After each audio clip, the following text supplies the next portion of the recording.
give why you say never.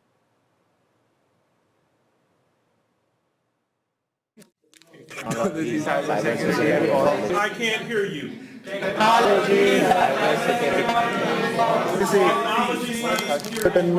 I don't. Okay, that's the focus of the program. And as you know, this is Dan Massey. He is the program director. And he's going to take 5 to 7 minutes or so and tell you about things.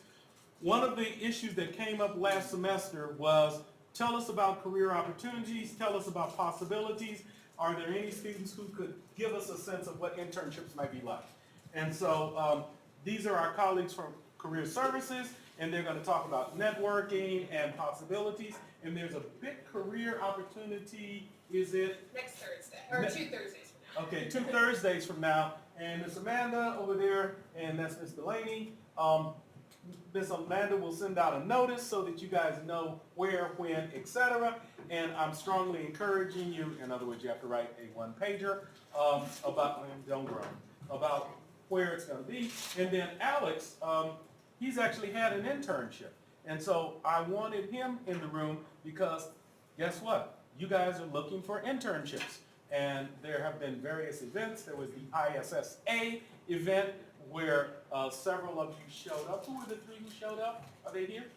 Okay, so there's 1, there's 2. Put your hands up and leave them up, please. And then we're missing 1, but they can actually give you a little sense of what happened at the ISSA. My sense was it was extremely positive. I'm hoping it was positive, yes? Okay, so we're generally developing sets of information around what might be possible, and I'm hopeful that this will be a fun semester, lots of presentations, 1-pagers, 2-pagers, and I'm going to ask you to look at a video about GPS at some point.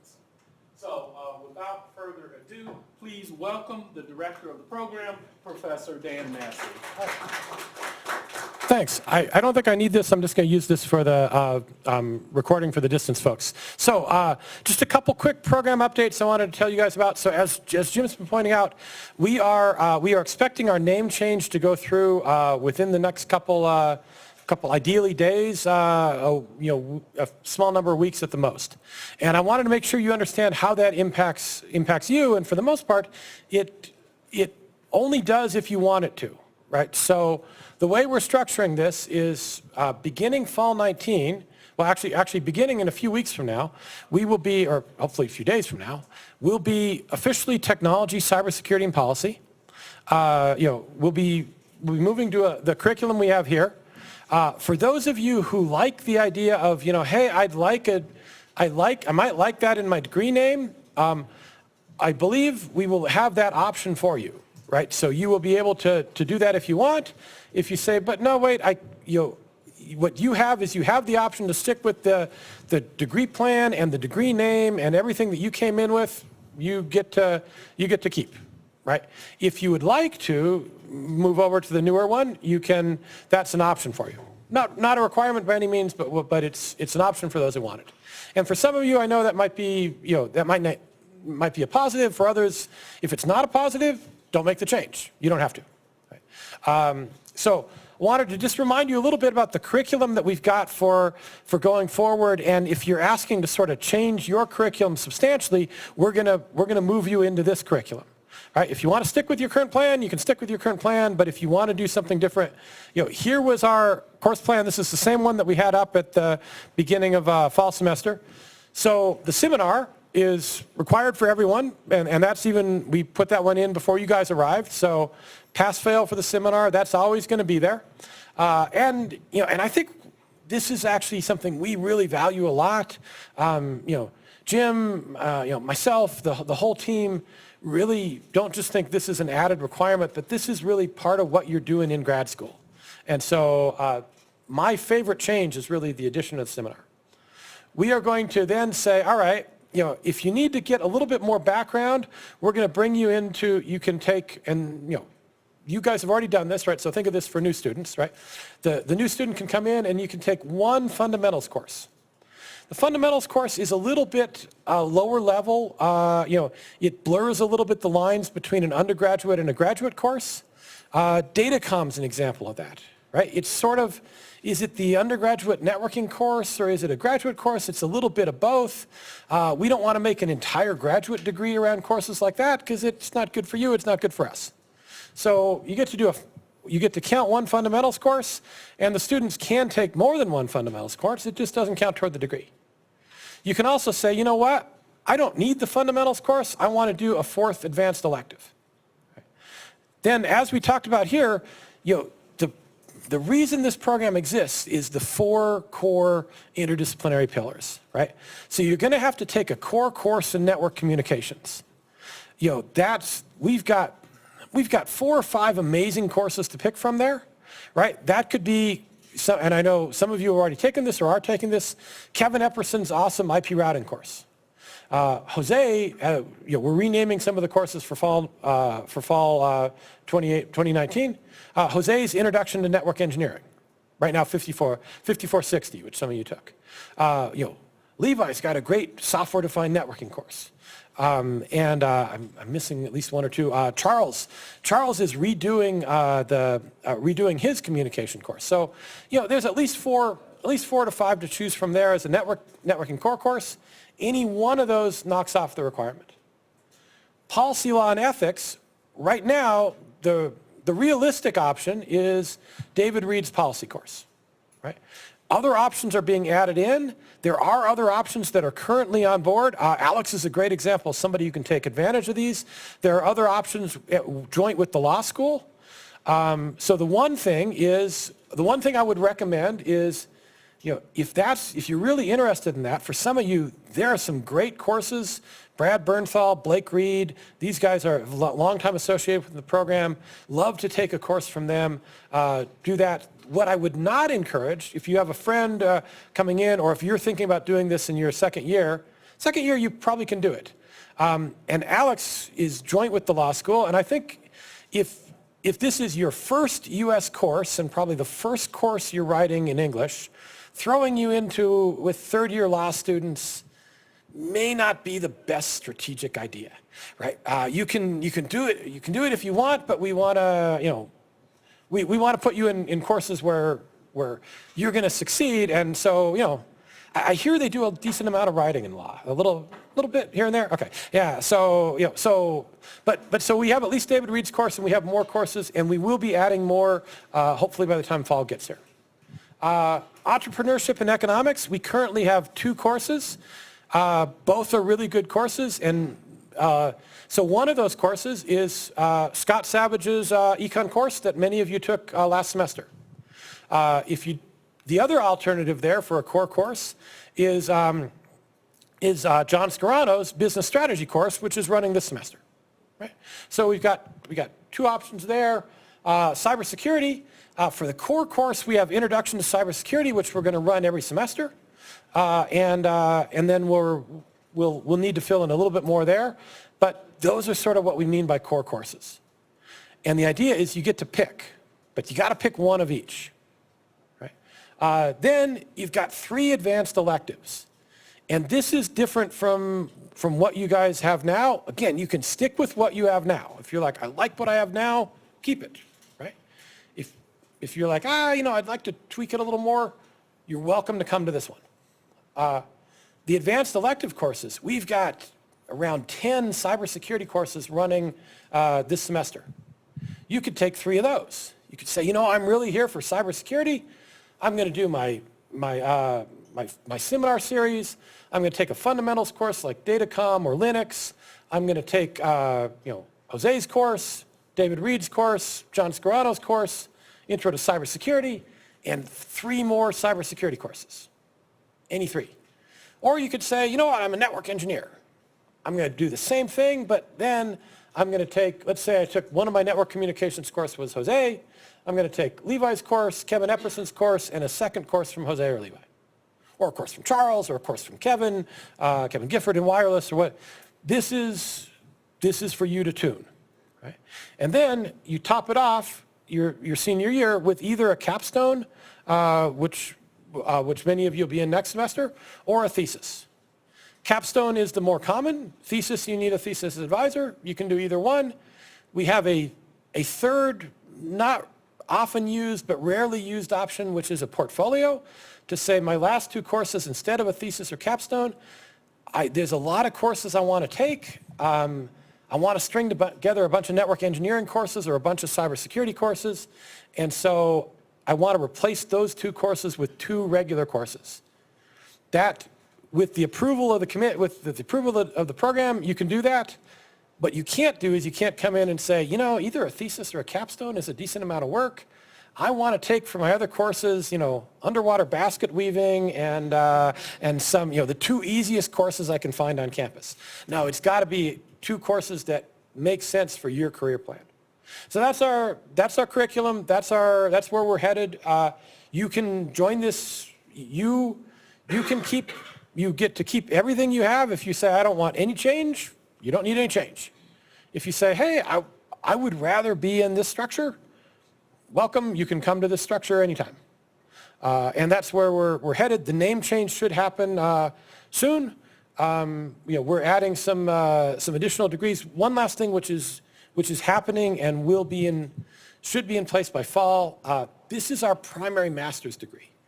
This is the reason we've been around. This is our main degree. It'll always be our main degree. We anticipate by fall having 2 additional professional master's degrees, which are different from regular master's degrees. 1 professional master's degree in network engineering, 1 professional master's degree in cybersecurity.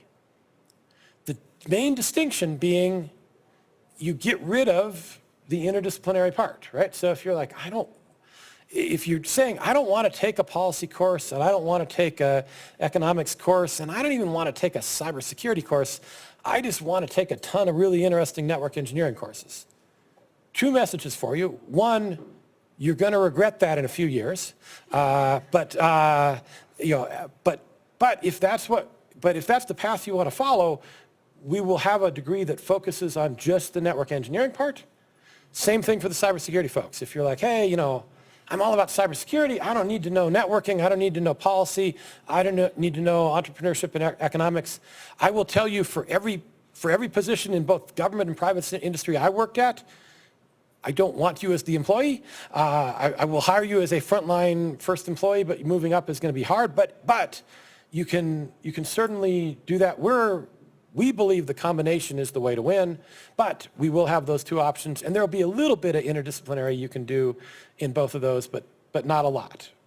So that's kind of the big picture of the program. I think we're poised for some really good success.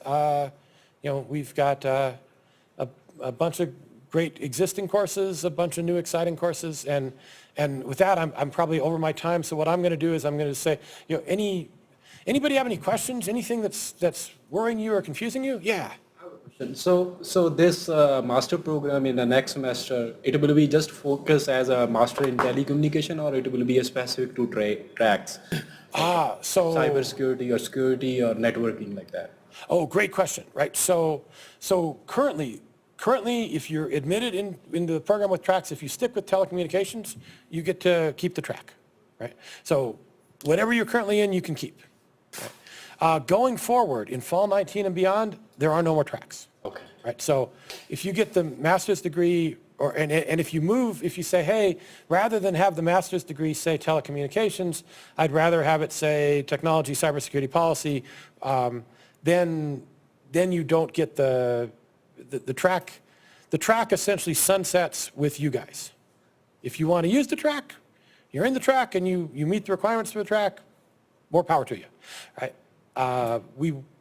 The one reason for that is, and this is worth a little bit of an explanation as to why we're doing that. The tracks are good, but the tracks really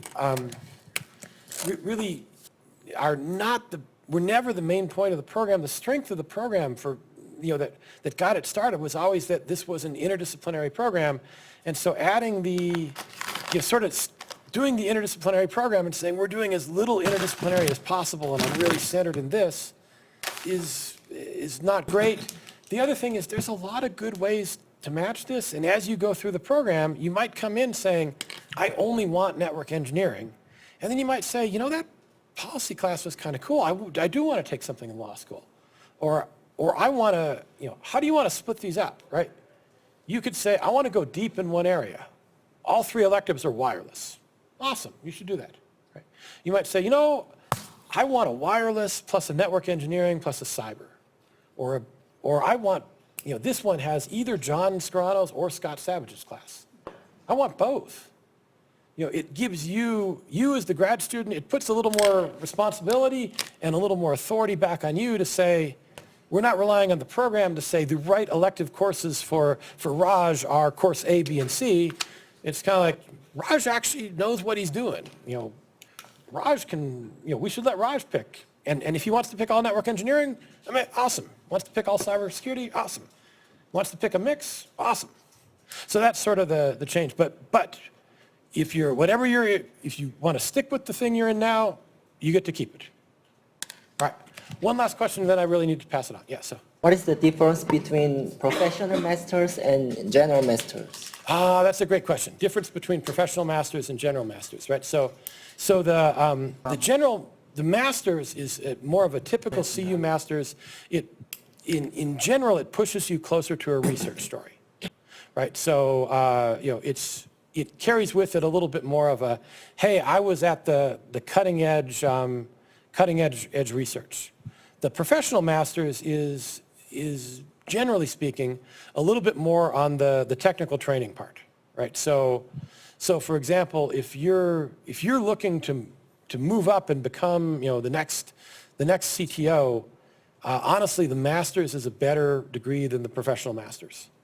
If you're already working at Zayo or Netflix or wherever your General Motors, whatever your favorite company is, and you're just looking to sort of add some skills and more or less build your current role, the professional master's is probably more of a degree.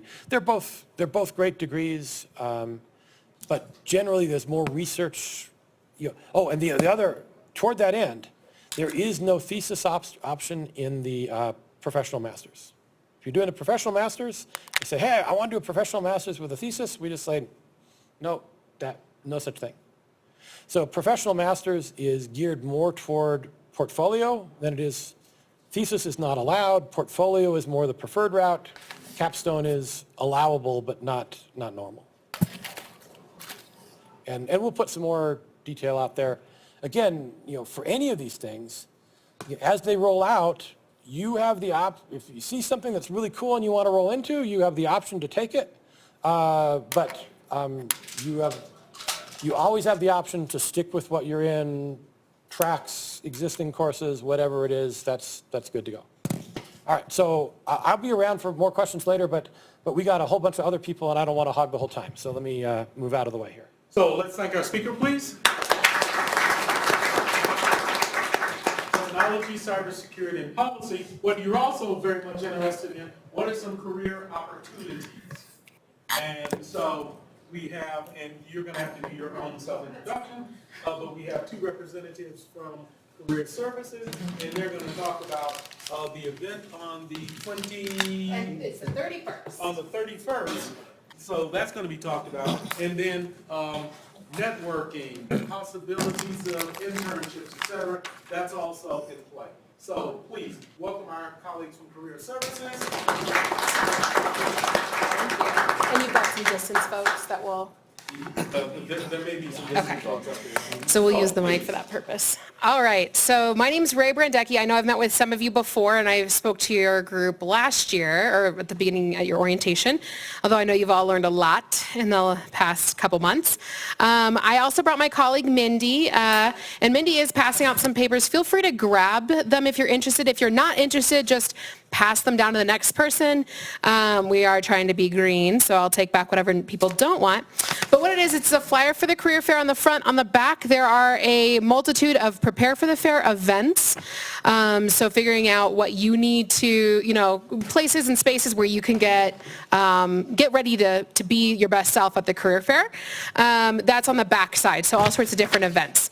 And then the other handout we're passing it around is our networking kind of quick tips guide. So it basically just kind of gives you an overview of different strategies to network, which is mostly what we're talking about today.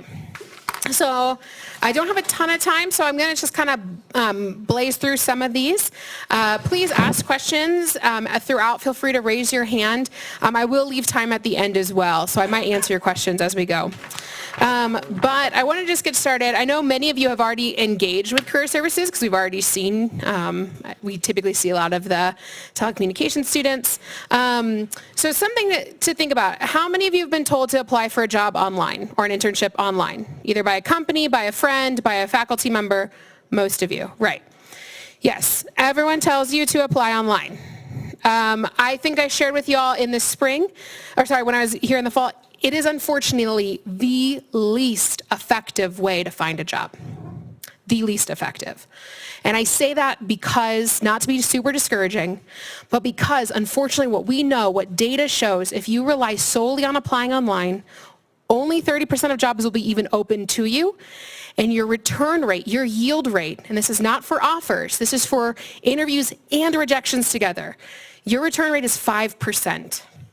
So if you put out 200 applications, you're going to hear back from about 15. Pretty abysmal numbers and pretty discouraging, I think. So the top way to find a position, and when I started in this field 8 years ago, they said about 60% of jobs are found through your network. It's as high as 80 now. So it continues to go up. And why is that? Well, think about most of the places you want to work. So a lot of our students go on to work at Qualcomm, Cisco Marikai, NetApp, large companies, Google, Apple. They are very large. Google gets 3 million applications a year. They don't have the bandwidth to read all of them. Google actually has gotten to the point where the best, so you can only apply for one job in a 90-day window. Unless you know someone in the company, you get to apply to 3, and you almost are guaranteed to talk to a recruiter. That's how powerful networking is. So I wanted to bring up this image just to point that out. So the number one place an employer starts to find a job is by their current candidate pool. Can I find someone here to hire? So some of you might be working and getting a master's degree so you can be more competitive if you already have a full-time job. You can't be internal to a company if you're not there yet, right? So the next common place they're going to go to is referrals. So they're going to ask folks, hey, we need a new network engineer. Do you know anyone? Hey, I've got a wireless engineering 1 job I need filled. Anyone got anyone that they'd recommend? That is actually one of the top ways to find a job. How many of you have heard of the employer referral program in general? Yeah, so can someone explain to me what that is based off your kind of fuzzy recollection? I want to take a stab at, yeah, right back there. Yeah, either of you. So they give you an option to refer a person, and if the person you're referring actually does end up getting hired and probably complete a certain amount of period, you get an incentive. Project. And So I said you get an incentive. That person who brings you in, if you get hired, the person who referred your name gets an incentive. What else? typically, so I guess you know who's working where, and the employee tends to refer from someone from his friend circle or someone who knows, like he knows. Yeah, that's perfect. So it's the idea that you're going to refer someone you want to work with on a daily basis. You know your friends, you know whether or not you want to work with them for 50 to 60 hours a week, right? Anyone tell you how much that person gets paid for that incentive? $5,000. Yeah. In small engineering firms, a really small one, maybe 100 to 500. For masters and PhD roles in hard-to-fill positions, $7,500. So my colleague Jay, who came from industry, she made $20,000 one year referring her friends. That's some people's salaries. That's pretty awesome. So that is the best way to find your position. The other place then is targeted resources. That is the type of thing where we're bringing folks to campus. So we can't necessarily get you in that referral pool. What we can do is create opportunities for you to tap into that referral pool. So it doesn't have to be an engineer that brought you in. It can be a recruiter. You're making your job, the recruiter's job, easier by connecting with them at a career fair or an on-campus event and engaging with them. So just some quick tips, or some quick ideas to help you grow your network. This is just a few. There's some of these are mentioned on that sheet. There's others. So LinkedIn is obviously a really great place. I'll talk about that just a little bit more. That will be the one I'll go the most into. Attending on-campus events. So we do anywhere from 40 to 60 events on campus a semester with employers at it. And you might not realize that. We only do about 3 big career fairs for engineering students a year, so 2 in the fall, 1 in the spring. However, we do show and techs on an almost weekly basis. So Intel is here next week, and they are almost always looking for master's students. Then we've got all sorts of different types of companies coming. The other ones I can think of off the top of my head are Space Dynamic, which is a Department of Defense that might not be as interesting except on the cybersecurity side, but they're more space related. So there's all sorts of different companies. Most companies will need students across the spectrum. That's why they come to campus. So other things, something to think about. If the best place you find a job is through people you know, think about who you know. Do you know people in spaces you want to be in? Meaning you've got friends who are already working in cool places. Maybe you get to know them a little bit better. Talk with them. Be open and honest about what you're looking for. But if you're like, I don't have any of those connections, how can you meet new people? You can join a professional association. You can actually join something like the intramural hockey team. It does not have to be work-related. We're talking about a way to build your connections. Your classmates, your cohort, their connections. Maybe someone here has interned at a company they don't want to go back to, and now all of a sudden they maybe can connect you with their supervisor. So it's all sorts of different types of things. Handshake also is a great connecting point. So Handshake is one of those targeted resources. What we're finding, a lot of students don't actually know how to fully use and engage in Handshake. So I'm going to just basically only dive into Handshake and LinkedIn for the purpose of our short time, but we can help you develop a strategy that works for you. There's no one way to network. There's not one specific way. It's the way that gets you success at finding a position.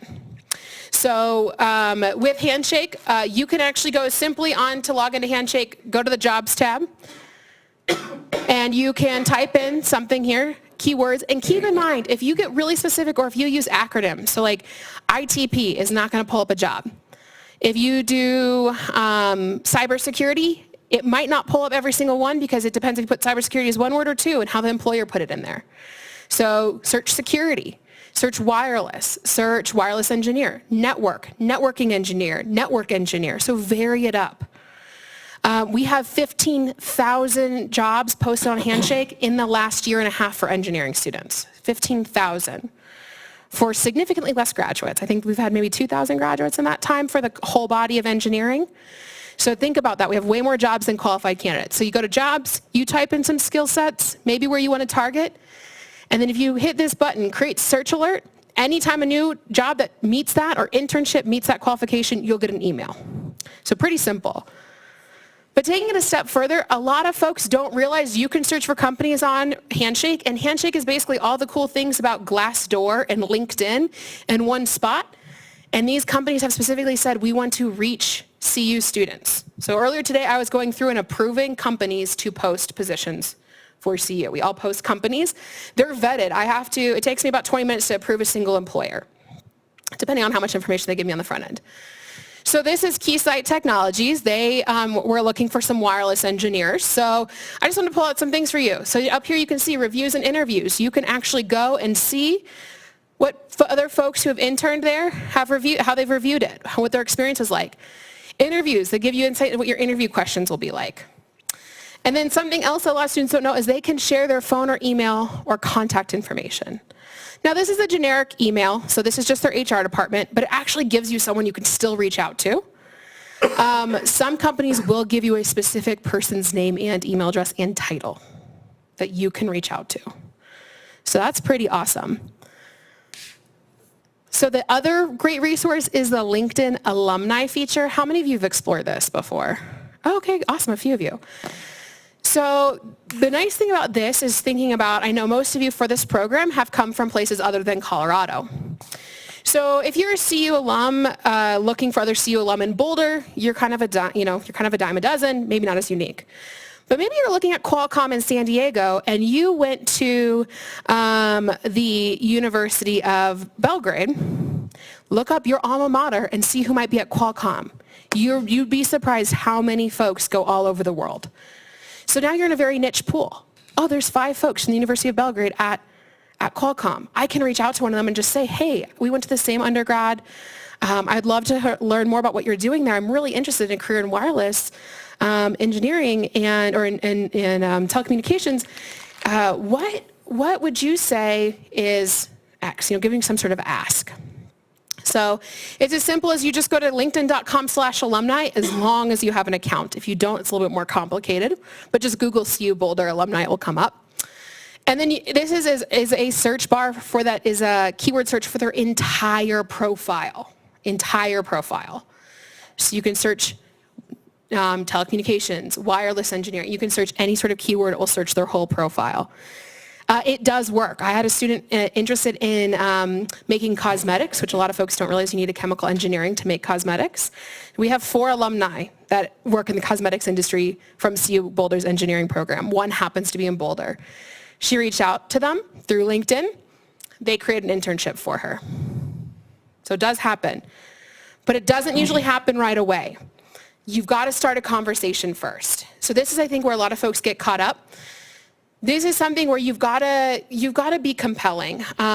So thinking about that same example, if you are reaching out to an alum at Qualcomm that went to your same undergraduate school, you probably don't want to just say, hey, I want to work at Qualcomm. Do you have any jobs for me? What's compelling about that? Nothing, right? Would you want to help someone in that situation? Maybe if you're feeling really good that day, but if you're really busy, that's not going to stick. You're not going to really resonate with that. Now, what if they say, I am really interested in this, the work I saw you doing. I actually was just reading an article about that, and I saw that I found your name because you were one of the writers. I would love to hear more about your experience doing this. That's what's useful. So you want to kind of come at from an information-based approach. When you say, I'm looking for an internship or a position, we immediately put on an HR cap that we've been instructed by our team of professionals in our departments that are on the HR side that say you cannot share with folks information about these job positions. So that's the thing we get told often. I get told in my office, if I say one thing to one candidate, I have to say the exact same thing to all candidates. So I say nothing. It's easier. But if you come up and you ask me about my job, I'm going to give you way more information than you ever wanted. So you want to come up from that information approach. Show interest in them, not the company, in them as a person. So again, if a prospective student is looking at this new program and they say, hey, I really want to talk to a student who's going through this right now, what would make you want to talk to them? Think about it from that perspective. And then it's a psychological thing, so it's as simple as you want to actually include a question. So put a question mark in there, include an ask. A lot of times people will be like, I didn't get a response. I'm like, did you include a question mark? Because it doesn't remind us to respond. So I want to give just 2 quick, really kind of specific examples. These have come through my LinkedIn inbox. These are people I have met through a career fair, actually, both of them. No, one was a career fair and one something called an informational interview, so they reached out to me and I had met with them at a different time. So here's one. I recently applied for the senior HR consultant at CU Denver Anschutz Medical Campus. I'm extremely interested in being considered for this role. Do you mind sharing my resume with the right person? I also applied online today. Please let me know if there's anything I can do for you. What are your initial thoughts seeing this? Yeah. What campus are we at? Boulder. That doesn't mean I don't know people at Anschutz, but maybe start with, do you happen to know anyone at Anschutz? We're different campuses. We're very, very, I think Boulder employs 6,000 people. So if you're asking me to know people at Anschutz, that's a lot of people. And then, yeah, they've just asked me to do something on their behalf, and I don't know this person. I've met them once at a career fair. Now, if they had given me some other niceties or just kind of engaged me a little bit more, I would have probably helped them. So this is a lot longer of a statement, but basically this person was looking for a position at a school I worked at, and they gave me insight as to what they did. I have experience working, it was an international student advising position. They had experience working with international students. They had experience doing advising, and they were really excited about this position. And could we talk more about it? Again, this person had the context that I had met them once before, but I was really, I was inclined to help this person. They've showed me why they might be qualified. I see through it that they're enthusiastic and they're excited about the work that we're doing, not about being employed, right? So I did. I met with them. They ended up being able to come in for an interview. We don't typically get you the job. We get you the interview. So you got to get the job, but we get you the interview. So that kind of wraps up my pieces on networking. Sorry, I know I'm going really fast, but I really wanted to touch on this since I know most of the folks in the room are international students. So when you're networking, and actually, Mindy, do you want to take over? Yeah, Mindy is our international student advisor, so I was so happy to have her. She has been on our team in a temporary role, so I'm really glad that she's here full time, but she's been here a year and a half, so she's very familiar with CU and the process. Great. Well, and I feel like I see a couple familiar faces out there, so if I've met with you, that's fantastic. When you're thinking about how to talk about your work status as an international student when you're networking, it's not necessarily something you want to start with as far as asking, do you sponsor? Will you sponsor me? Will your company sponsor me? You want to build that relationship first. Just like we were talking about in Ray's previous example, when someone went directly to, can you pass my resume to someone in HR? That I don't know you yet. I don't have a relationship with you yet. So you want to make sure you're first identifying, helping educate the employer too about CPT and OPT if you're on an F1 student visa. And so that means you need to know how that all works. There's workshops that ISSS puts on to go over that, or you can come talk with me or one of their advisors. But you also want to focus on the benefits that you bring as an international student. And I do on one of the flyers went around, we'll talk about that more with preparing for the fair. We can go into more detail. But you bring a lot of benefits, whether it's, a different cultural perspective, looking at problems differently. There's some really great benefits that you can bring, but you need to know how to talk about that with an employer, a potential employer. And then you want to really, when you're trying to network, you're really trying to build this relationship. So it's more about letting the person you're networking with know, what are your skills and experiences that you have? What are you bringing to the table versus are they going to sponsor you? Are they going to help you be able to, get an H-1B visa? That's down the road after you've built that relationship and demonstrated, the quality of your work later on. And then I think the work authorization piece, you have work authorization under CPT and OPT. You don't need to ask for sponsorship yet. There's a time and a place to do that, and we can help strategize how to go about that as you move along. But first of all, you want to focus on that relationship with the person that, whether it's a recruiter or just someone who works at the company. And most of the folks in our office can talk about that, but Mindy is a great resource and puts on specific programs. So I'm going to just give you the last piece of information about our office, and then I'll leave the slide up with her workshops. So you can connect with us online and in person. So you can create an appointment through Handshake. If you have a resume, so especially like U.S. resumes are very different. So if you are coming to the U.S. from another country, so like specifically Indian resumes are very different than U.S. resumes. And there are other resumes, like German resumes, you put your date of birth and a picture on them. So every country has a little bit of a different kind of strategy and structure. Set up an hour-long appointment if you have yet to convert your resume to a US-based resume. The more time you have, we might not use it all, but then you have it. I found 30 minutes isn't usually enough time if you haven't already started that.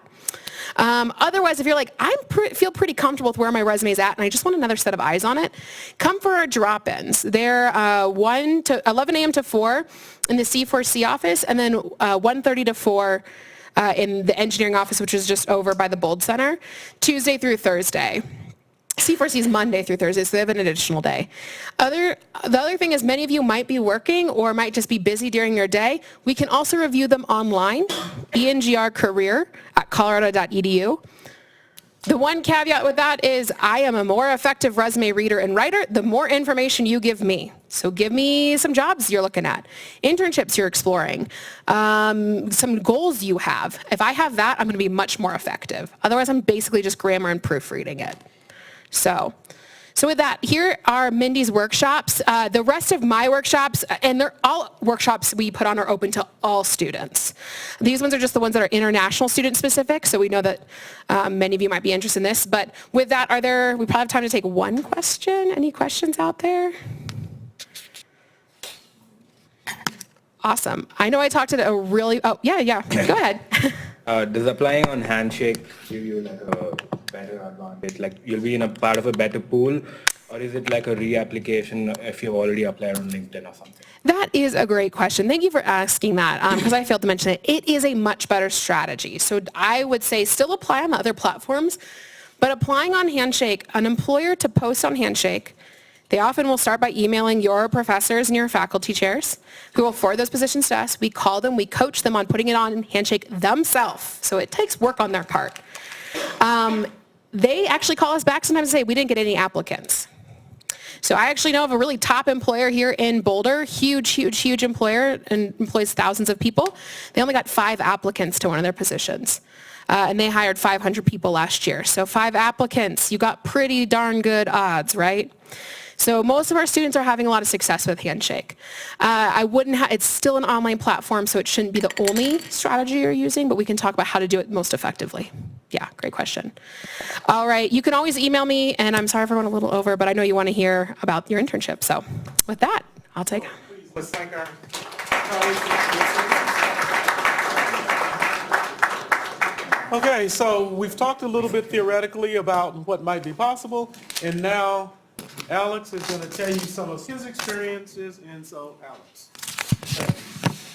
Good afternoon, everyone. My name is Alex Vetris. As Dr. Massey mentioned, I'm a JD MS student in the dual degree program here at CU. I think Career Services just gave a bunch of very, very good advice that's aligned with what I've seen success with and what I've not seen success with in my own pursuit of internships and jobs. So as a part of that, I would also just add, start early. It takes a while to build a network. It takes a while to get your resume looking right, to get a cover letter going, not only to make it look clean and readable, but to really express your own story. And employers are always looking for, your story. That's what's most appealing. You're not just going to be a number to them. They want to know, why did you come to this program? Why are you applying to our company? Why this job at our company specifically? So I followed most of the advice that was given by Career Services, made a list of things I was interested in first. From there, kind of looked around to see are there companies and jobs posted that align with those interests. My interests have been in mostly broadband and access to broadband, performance and availability of broadband, competition in broadband. And being a law student, I've focused mostly on policy while being in the program here. So from there, I looked both at companies, some nonprofits, some government, some private companies. And one other thing I would recommend is there's usually other specific internship programs. Sometimes it's not just applying directly on a website or going through Handshake. And a lot of programs are run here at CU. Over in the law school, there's the Silicon Flatirons. And through them, they have a Washington, D.C. Summer Scholar Program. And my first year I applied to that. I interviewed. I expressed my interest in going to the Federal Communications Commission in D.C. and specifically wanting to work on wireless issues. And similar to the presentation and with the networking focus, the reason programs are great is because they're run by people that have the network. You're almost using someone else's network to get somewhere. And that resulted in my first internship. My program is 3 to 4 years with the dual degree, so I have a couple more chances with internships, and I felt like I could explore a little bit more. I'd say the same to you. You don't have to find your job right away in internship. It could be trying something out and seeing if you like it or if there's a fit. So I went to Washington, D.C., and it's not easy. I know there's a lot of international students that are always going back and forth, so it might not be so daunting to you, but I had to move out of my apartment, put things in storage, find a new apartment to sublease for the summer, get out there and just do the back and forth. And unfortunately that comes with it, but it ended up being a great experience. And I want to just point to a couple of things. One, I had a supervisor who was very nice, very very cordial, but beyond the first day, I didn't hear from him very much, and I found that I didn't have much work. I think you're going to see that, unfortunately, in a lot of internships. So one very important thing to do is, once you even get to the company, is start networking. Start asking around, understand who's working on what projects. If there's something you're interested in and you have the bandwidth, ask to help and get some more work. So from that first internship, most of my projects actually came from people besides my direct supervisor. I think he appreciated that I went around and asked, so he didn't have to really micromanage every hour that I had each day.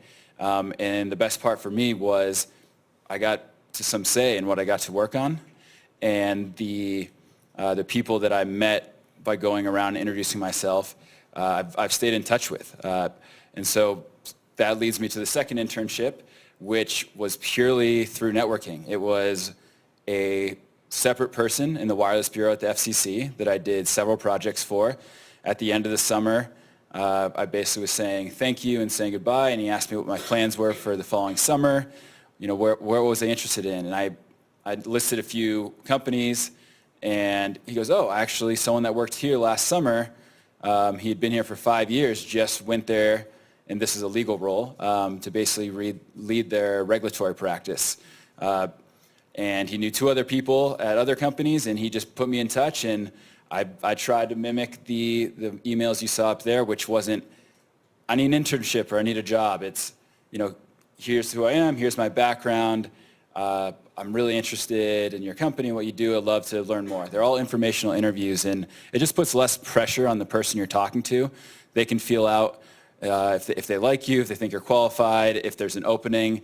It's not as big of an ask, and I think that's great. And the best part is you may not speak to that person again for 18 months, but then down the road, you find another job that you're interested in after school, and you say, hey, I actually met somebody there, and it just makes the connection easier to follow up on. So my second summer, I did the same thing, but this time I moved to New York City. I worked for a fixed wireless broadband provider out there. I was lucky to have some friends that still lived in the area, so I crashed on an air mattress for most of the summer. But the best part, again, was it was 10 to 12 weeks, and I just got to try out the company, and there wasn't a lot of pressure. I left the company. I have a few people that have offered recommendations. I can still talk to them if I want to try to go back there, but it's just very rare in the real world. You can't hop from job to job just to see if you like it, unfortunately. So this is a big time to try internships or externships during the semester. I know Zayo has taken on a lot of students, for example, where they work part-time and they're pretty flexible with how much you work while doing your classes.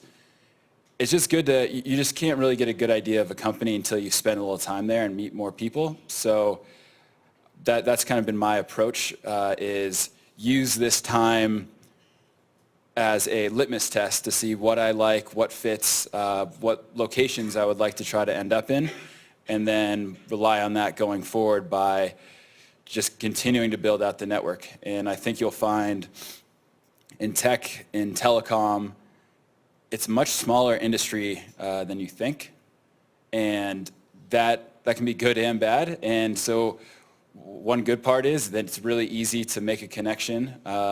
It's only 1 or 2 people away typically, even if it's from Denver to Washington, D.C. But the other part is you need to make sure you're doing the best you can to make the best impression you can at all times, because it is a small industry and jobs aren't posted. So you are hoping that in the few impressions that you made, people see you as being professional and kind and competent and responsive. And it may not seem like a lot, but if you get a response from someone that says, hey, you know what, I do have 20 minutes for a coffee, don't take 2 days to respond to them. Get back to them a little bit sooner and show them that you're a responsive person. And beyond that, I would just have that same approach here in school. Most companies want referrals or at least a reference sheet. So be proactive about getting to know your professors, putting time into a class.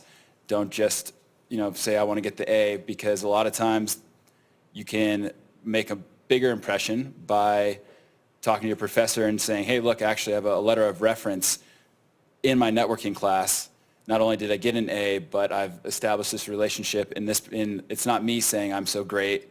You know, you can say, hey, here's a list of references, and they can reach out to somebody that's established, and it's kind of, again, merging those networks. You don't have to start from scratch and just build your own. Professors are here, career services are here to help you. So with that, I'll open it up to any questions you might have. Again, I know my path was probably a little more unorthodox than yours, and I'm still between more legal, pure legal jobs to policy in between to product management roles at companies where I actually would never even take the bar. So I've looked at a lot of the range of jobs, and I think even if you may be going more pure engineering than I am, the steps you can take to land those internships and jobs are pretty similar in the end. So any questions? All right. Well, thank you for letting me speak. If you have any other questions, feel free to email, and definitely get into career services as soon as you can. It just makes it a lot easier if you jump on it early. So thanks again, everyone. Let's thank our speaker. Thanks for having me. So, you've had snapshots of the future of the program, technology, cybersecurity, and policy. Technology, cybersecurity, and policy. You have heard some strategies from career services, and I sincerely hope that many of you will avail yourself of some of those strategies, and Miss Amanda will be sending out emails reminding you of some of these opportunities. And Alex has given you a sense of some of his experience, and we agree that he is in the law school and his path is slightly different, but we are hopeful that next year, one of you will be up here in the spring semester telling stories about your internship in technology, cybersecurity, and policy. So I'll see you next week, and don't forget you do have to write a paragraph or two. Okay, so thank you all. Good night.